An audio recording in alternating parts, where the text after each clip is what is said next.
Mesdames et messieurs, bonjour à tous et bienvenue dans cette nouvelle édition du journal de CCTV français en direct de Beijing. À la une de l'actualité, les tensions en péninsule coréenne. Suite au 4e essai nucléaire de la République populaire démocratique de Corée au mois de janvier dernier, le Conseil de sécurité de l'ONU va voter ce mercredi une résolution comportant des sanctions à l'égard de Pyongyang. En réponse aux essais nucléaires réalisés par la RPDC en 2009 et 2013, le Conseil avait déjà adopté 3 résolutions visant à renforcer les différentes sanctions précédemment imposées qui comprennent un embargo sur les armes, un embargo lié aux missiles balistiques et nucléaires et l'interdiction d'exporter des produits de luxe. En répondant à une résolution de l'ONU sur les droits de l'homme, le ministre des Affaires étrangères de la RPDC, Lee So-yong, a déclaré que son pays ne serait jamais lié à elle, ajoutant que c'était une pure attaque politique. Toute résolution adoptée contre la RPDC dans de telles sessions ne sera rien d'autre qu'une preuve de partialité et de double critère. Ce ne sont pas nos affaires si de telles résolutions sont votées et ils ne seront jamais si à elles. L'ONU affirme que plus de 131 000 migrants et réfugiés sont arrivés en Europe via la mer Méditerranée cette année. C'est plus que le total arrivé les 5 premiers mois de l'année 2015. La plupart arrivent d'abord en Grèce. Les pays européens comme la Macédoine voisine ont mis en place des quotas d'entrée sur le nombre de réfugiés en fonction de leur nationalité autorisée à entrer sur le territoire. Et la Grèce est au bord de la crise humanitaire. L'ONU estime à 24 000 le nombre de réfugiés en Grèce qui n'ont toujours pas de logement. Les États membres de l'UE ont accepté l'an dernier de prendre une part d'entre eux pour alléger les fardeaux grecs et italiens, mais peu de relocalisations ont effectivement eu lieu. Le président du Conseil de l'Union européenne, Donald Tusk, a déclaré que les membres de l'UE devaient appliquer pleinement le code frontière de Schengen et rétablir le contrôle efficace de la frontière extérieure de l'UE en Grèce. Je sais que le rétablissement des contrôles efficaces aux frontières n'est pas une décision facile, mais la vérité c'est qu'il n'y a pas d'alternative. Je ne peux seulement espérer que cette difficile vérité a enfin été comprise par tous en Europe.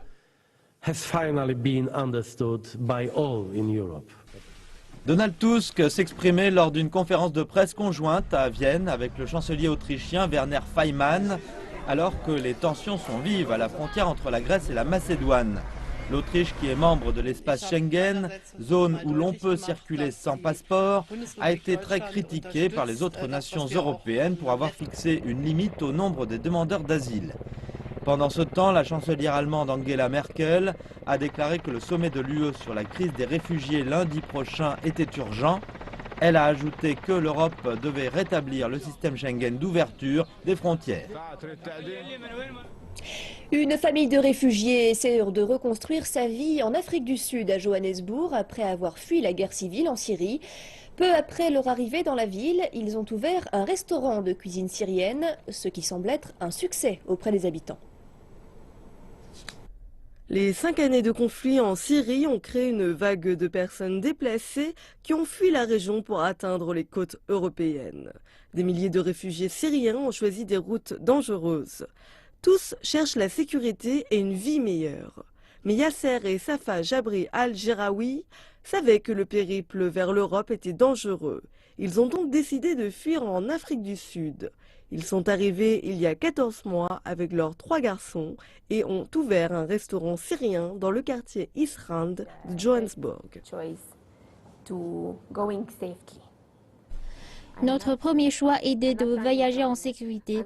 Je ne m'enfuis pas d'un lieu non sûr pour risquer ma vie et celle de mes enfants. Comme en mer, nous avons donc choisi ici. Nous savons que l'Afrique du Sud est un bon pays et avant les gouvernements syriens et sud-africains entretenaient de bonnes relations.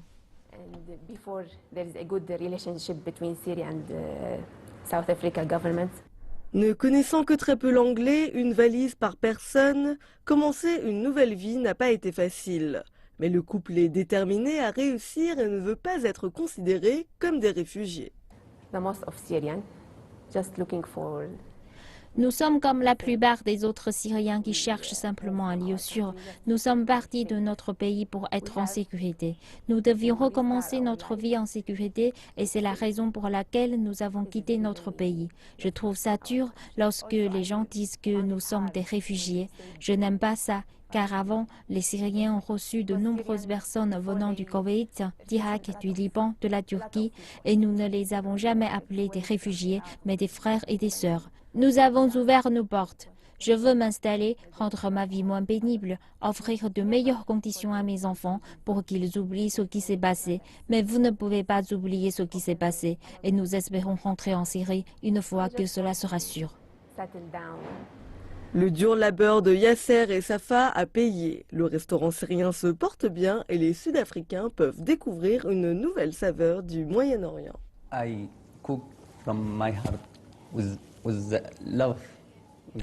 Je cuisine avec mon cœur et avec amour, c'est ma nourriture, je suis fier de la Syrie, je veux que les gens sachent que je suis syrien, je veux donner une bonne image du peuple syrien. I am from Syria. To give the people good picture about the Syrian people. C'est un nouveau début, une nouvelle cuisine, de la nourriture que nous n'avons jamais goûtée avant. C'est un endroit que je recommande. De savoir que la famille est arrivée ici en premier lieu, sans savoir ce qu'ils faisaient, de savoir qu'ils ont parcouru autant de chemins et ouvert un si magnifique restaurant, c'est remarquable. Au lieu de se tourner les pouces et ne pas savoir quoi faire, je suis très fière et contente qu'ils s'en sortent. Selon les Nations Unies, les Syriens sont à présent la population de réfugiés la plus nombreuse au monde.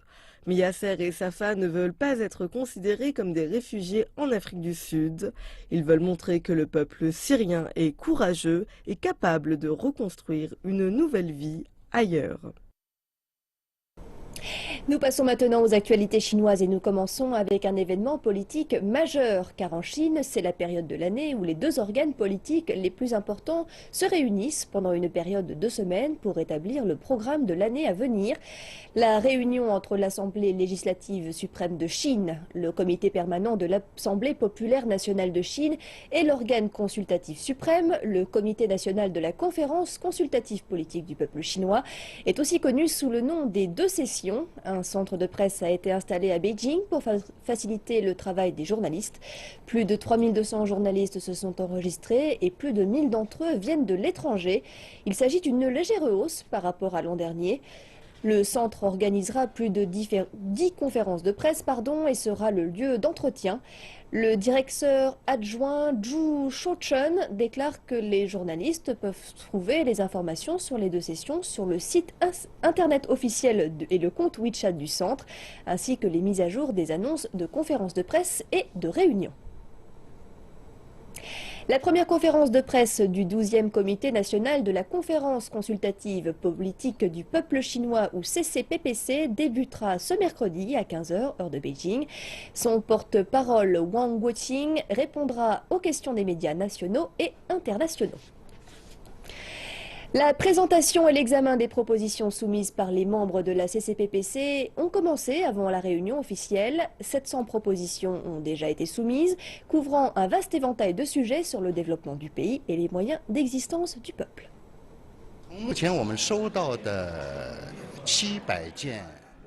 Les 700 propositions que nous avons reçues s'axent principalement sur 4 aspects. Le premier et le plus important d'entre eux porte sur le développement d'une économie saine et stable. Le deuxième se concentre sur l'application de mesures des principales réformes. Le troisième concerne l'amélioration de la civilité du peuple et le dernier sur l'amélioration de la qualité de vie du peuple. Et à l'approche des sessions annuelles de l'APN et de la CCPPC, monsieur l'ambassadeur de la République du Congo en Chine a rencontré notre journaliste Xie Changchang pour exprimer son point de vue face à cet événement majeur de la vie politique chinoise. Bonjour, monsieur l'ambassadeur. Vous assisterez à la session annuelle de la CCPPC et de l'APN en tant qu'observateur étranger. Quels sont les sujets qui vous intéressent le plus? C'est avec beaucoup d'intérêt que je participe à ces réunions, notamment quand l'occasion nous est donnée à nous tous qui sommes invités de prendre connaissance du rapport d'activité de ces deux organes et surtout du rapport d'activité que présente le gouvernement à l'Assemblée populaire nationale. Je pense que la CCPPC et l'APN permettent aux ambassadeurs étrangers comme vous de mieux comprendre la politique intérieure et internationale de la Chine. Pensez-vous que la Chine et la République du Congo puissent s'inspirer mutuellement de leur voie de développement et de la gouvernance du pays? C'est peut-être aussi l'objet de l'établissement des relations diplomatiques qui a eu lieu entre les deux pays depuis longtemps, et on peut dire aujourd'hui le fort haut niveau de coopération qui caractérise les relations entre la Chine et le Congo. Depuis sa prise de fonction, le président Xi Jinping tient sa promesse d'approfondir les réformes pour garantir un meilleur développement au pays. Quelles sont vos remarques sur sa gouvernance? Je pense qu'il a su tenir compte de la situation de la Chine d'aujourd'hui et aussi du passé récent de la Chine qui était fait d'une très forte croissance. Et naturellement, s'il s'arrête, comme on dit, essaie de dormir sur les lauriers, ce ne serait pas évident pour la Chine de tenir les défis qui s'opposent à elle aujourd'hui. Il fallait absolument approfondir cette politique d'ouverture et de réforme, et c'est ce que le président Xi Jinping fait si habilement. Cette année, nous célébrons le 60e anniversaire des relations sino-africaines. Selon vous, quelles sont les caractéristiques de cette amitié si unique et comment la Chine et les pays africains doivent-ils coopérer dans l'avenir? Effectivement, quand vous parlez de relations sino-africaines, je pense que c'est la référence qui est faite à l'année à laquelle la Chine a établi les relations diplomatiques avec un premier pays africain, je crois que c'était l'Égypte, en 1956. C'est un peu le pays qui a ouvert la voie à tous les autres. Vous noterez qu'à cette époque, il n'y avait pas encore beaucoup de pays africains indépendants. Et l'Égypte était déjà parmi ceux-là, a ouvert la voie donc aux autres pays qui ont suivi, surtout dans les années 60. C'est un grand événement qui a d'ailleurs été déjà salué en 2006, quand s'était tenu le premier sommet du Forum Chine-Afrique, qui normalement, comme vous le savez, se tient au niveau ministériel. Mais pour saluer cet événement, déjà en 2006, les deux parties avaient convenu de tenir tout un sommet ici en Chine. C'est une référence très importante, et aujourd'hui, je pense que beaucoup de pays africains ont suivi la voie de l'Égypte, et la Chine a pratiquement des relations diplomatiques avec la quasi-totalité des pays africains, et ça se passe très bien. Vous avez la preuve avec ce qui s'est passé dernièrement en Afrique du Sud, au sommet de Johannesburg. Les talents étrangers auront dans la capitale chinoise davantage de facilité pour travailler et vivre. Depuis le 1er mars, les démarches pour obtenir une carte verte sont simplifiées à Beijing. Les autorités vont accélérer le processus d'approbation des permis de résidence pour les étrangers. La nouvelle politique s'applique aux personnes qui souhaitent se lancer dans les affaires dans la Silicon Valley de la Chine, Zhongguancun, ou à tous les experts technologiques enregistrés dans ce quartier pékinois. Sont aussi concernés les Chinois de l'étranger qui pourront avoir un accès facilité à la carte verte. Beijing suit l'exemple de Shanghai qui avait lancé l'an dernier des mesures semblables. Le gouvernement central a également dévoilé de nouvelles mesures pour améliorer les services aux étrangers résidant en Chine. De nouvelles règles vont donc rationaliser la demande des étrangers pour une résidence permanente. Pour mieux comprendre l'importance de cette résidence permanente ou carte verte pour un étranger en Chine, nous avons interrogé un spécialiste du climat, M. John Moore, qui en a acquise une lui-même il y a 5 ans. Il n'est pas facile de trouver un étranger muni d'une carte verte, même dans la capitale Beijing. John Moore en est l'un des heureux détenteurs. L'expert climatique britannique, âgé de 54 ans, a été choisi en 2010 par le programme chinois 1000 talents, une initiative qui a attiré en Chine certains des talents les plus prometteurs dans divers domaines. On lui a accordé la résidence permanente 1 an plus tard. M. Moore dit que le plus grand changement pour lui après son obtention de la carte verte était au passage de la frontière. Il y a 2 jours, lorsque je suis revenu de Finlande, il y avait une longue queue au poste de contrôle des passeports pour les étrangers. J'ai donc demandé à l'un des responsables là-bas, puis-je passer par le poste pour les Chinois? Et il m'a répondu, oui, bien sûr. Après que je lui ai montré ma carte de résidence permanente. Donc je suis passé en 1 minute, plutôt que d'attendre une demi-heure. Avec une propriété et 20 ans de sa vie passée en Finlande, M. Moore a pris la décision de venir en Chine en 2009. Il dit que la Chine peut offrir à un scientifique comme lui des opportunités et des ressources que la Finlande ne peut pas offrir. L'atmosphère en Chine est beaucoup plus à gratifier les réussites. Si vous êtes très bon, si vous pouvez prouver que vous êtes bon dans ce que vous faites, alors vous recevrez naturellement des ressources. M. Moore dit qu'à présent, il profite de la vie à Beijing. Il est très occupé à participer à des séminaires et à réaliser des projets scientifiques avec ses étudiants de l'Université normale de Beijing pendant la semaine. Les week-ends, il passe son temps précieux en famille et à s'adonner à ses passe-temps, les arts modernes chinois et la musique expérimentale. Et en réalisant l'impact de son permis de résidence, il espère que davantage de talents assidus internationaux pourront bénéficier de la même chance que lui. Donc, s'ils peuvent avoir une vie plus facile ici en Chine, cela signifie qu'ils seront plus enclins à rester et qu'ils seront plus efficaces dans le genre de travail qu'ils font ici, parce qu'ils n'auront pas à s'inquiéter autant de la bureaucratie chinoise. L'année 2016 a été baptisée l'année du tourisme sino-américain. Un nombre record de touristes chinois est en effet attendu aux États-Unis cette année, et cela en dépit de l'affermissement du dollar et d'une croissance chinoise au ralenti. Voici un groupe de touristes chinois particulièrement prisés puisqu'ils sont tous prêts à dépenser énormément. En ce moment, de nombreux pays cherchent à créer un relationnel basé sur le tourisme et sur de meilleures relations civiles avec le gouvernement chinois et la population chinoise. En effet, ils prennent en compte le grand nombre d'habitants et la propension de ces derniers à voyager à l'étranger et les conséquences de leur voyage à l'étranger. D'ailleurs, les présidents Xi Jinping et Obama ont déclaré l'année 2016 année du tourisme sino-américain. Les touristes chinois comptent maintenant parmi les plus dépensiers et parmi les principaux moteurs de croissance et de stabilité pour un large éventail de marques partout dans le monde.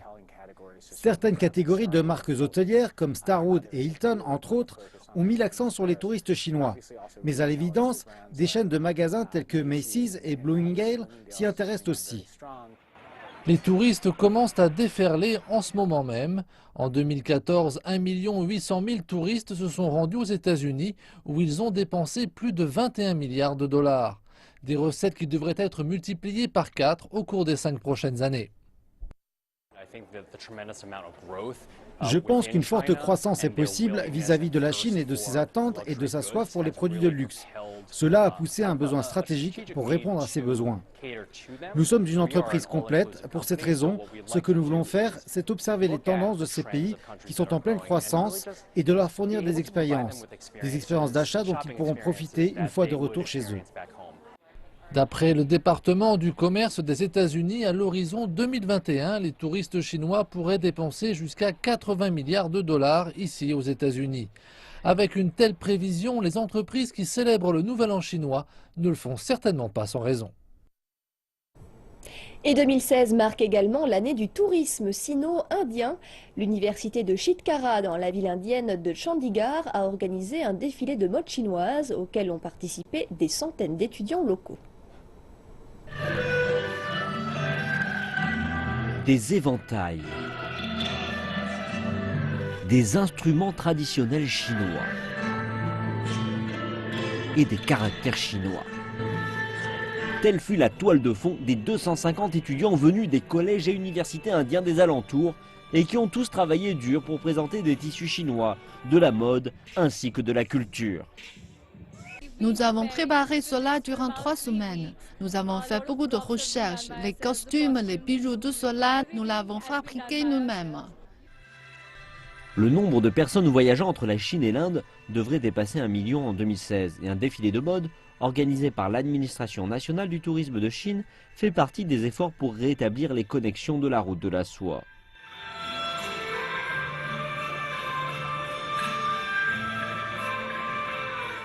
Le défilé de mode avec les étudiants indiens les aide à renforcer leur compréhension de la culture traditionnelle chinoise et dans le même temps, nous espérons que davantage de touristes indiens seront attirés par venir en Chine et rejoindre la tournée de la route de la soie. Ce fut une bonne combinaison des deux pays. Nous parlons toujours de la relation Inde-Chine, donc ce fut le premier pas. Et ce jour, cela permet de débuter notre relation. La vice-chancelière ajoute que de tels événements seront les moteurs de liens meilleurs et d'une compréhension approfondie. Culture toujours. Ces dernières semaines, le Ballet national de Chine est en représentation à New York. Plutôt que de présenter des spectacles de ballet connus, comme elle le faisait auparavant, la troupe se rend dans des universités. À cette occasion, elle explique comment elle combine des éléments traditionnels chinois à une forme artistique typiquement occidentale. En ayant recours à l'essence de l'art occidental pour y incorporer des éléments chinois tels que la musique folklorique ou encore les arts martiaux, le Ballet national de Chine rapproche les cultures. La troupe de danse classique de renom est à Manhattan pour 11 jours d'échanges culturels. Elle est dirigée par Feng Ying, ex-danseuse étoile et artiste chinoise dont la réputation n'est plus à faire. À l'université de New York et à l'université de Columbia, la troupe dispense des cours, l'occasion pour les danseurs chinois de proposer leur version revisitée de Casse-Noisette. Nous souhaitons permettre aux étudiants de l'université de New York et à l'université de Columbia de mieux comprendre et d'apprécier le ballet chinois et comment celui-ci a grandi. Il s'agit aussi de susciter l'intérêt des plus jeunes pour la culture et les arts chinois. Organisée par l'Institut chinois de New York, cette visite est une rare chance offerte aux Américains de connaître l'histoire de la troupe nationale de danse. C'est aussi un style qui se développe pour devenir plus proche et plus personnel. Je pense que c'est extraordinaire de leur part de mêler des éléments culturels chinois de la musique chinoise et des traditions chinoises dans un ballet qui est un ballet américain. Pour celui de Casse-Noisette, ils ont un peu changé l'histoire pour présenter la culture chinoise, et c'est très intéressant. J'aime savoir qu'il peut prendre une histoire populaire et la modifier pour la rendre un peu plus intéressante.